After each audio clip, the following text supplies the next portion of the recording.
நெல்லை மாவட்ட கலெக்டர் அலுவலகத்தில் மக்கள் குறைதீர்க்கும் நாள் கூட்டம் நடந்தது. இதில் பல்வேறு பகுதிகளைச் சேர்ந்த மக்கள் மனுக்களை அளித்தனர். இதில் தமிழ்நாடு HMS கட்டுமானம் அமைப்பு சாரா தொழிலாளர் பேரவை மாவட்ட கண்காணிப்பு குழு உறுப்பினர் பாக்கியம் தலைமையில் நிர்வாகிகள் முகமது ஷாஜகான், அப்துல்லா, ஞானசெல்வம், மாவட்ட தலைவர் ஆவுரான் என்ற கர்ணன், செயலாளர் முத்துமாரியப்பன், பொருளாளர் தியாகராஜன் மற்றும் பலர் அளித்த மனுவில் அமைப்பு சாரா தொழிலாளர்களுக்கு ரூபாய் 7,000 பொங்கல் போனஸ் வழங்க வேண்டும். மாதாந்திர ஓய்வூதியம் ரூபாய் 6,000 வழங்க வேண்டும். வாரிய தொழிலாளர்களுக்கு இஎஸ்ஐ வசதி செய்ய வேண்டும். தொழிலாளர்களின் 4 சட்ட தொகுப்புகளை மத்திய அரசு வாபஸ் பெற வேண்டும் என தெரிவிக்கப்பட்டுள்ளது.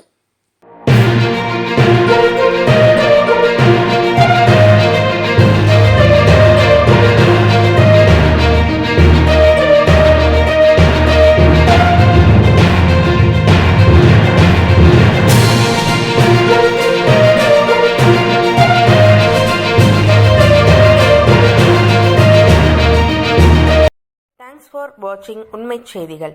நெல்லை செய்திகளை உடனுக்குடன் தெரிந்து கொள்ள சேனலை சப்ஸ்கிரைப் பண்ணுங்க, லைக் பண்ணுங்க, ஷேர் பண்ணுங்க.